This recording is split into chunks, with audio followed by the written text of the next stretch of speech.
Guys, ito na talaga. Hindi na makapagpigil na i-reveal sa inyo kung ano yung sikreto ng shawarma rice ng Turks eh. Pati yung chili sauce, ituturo ko na rin.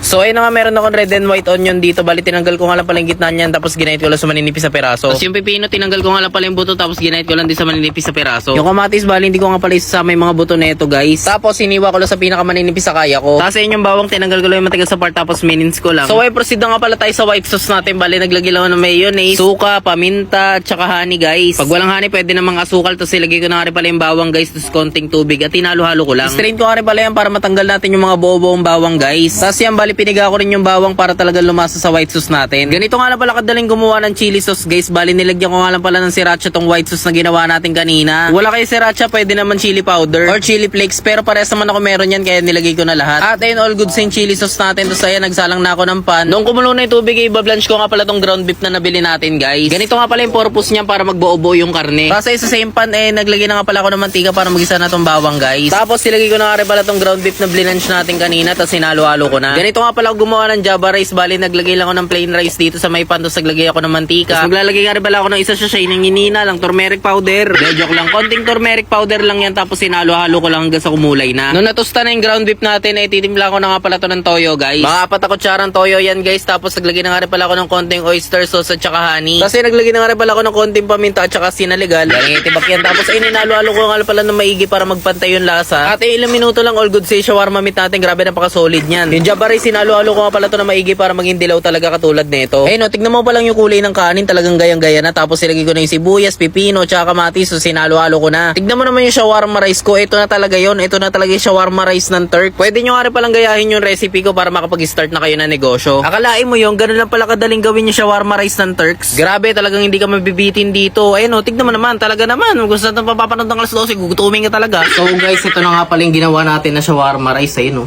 grabe, napaka-overload na ito. Talagang hindi ka bibitinin par. Ayan, tignan natin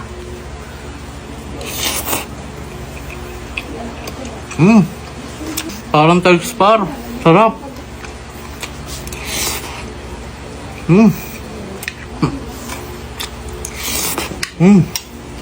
Panalo. Ayun,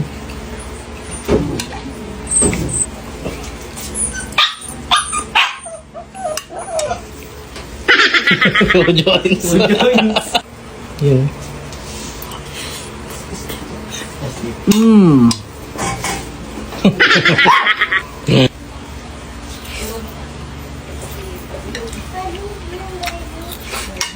Lasa tol.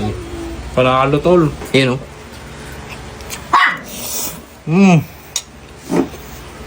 Guys, mamaya na lang. Ayun magtatagay pa kasi kami.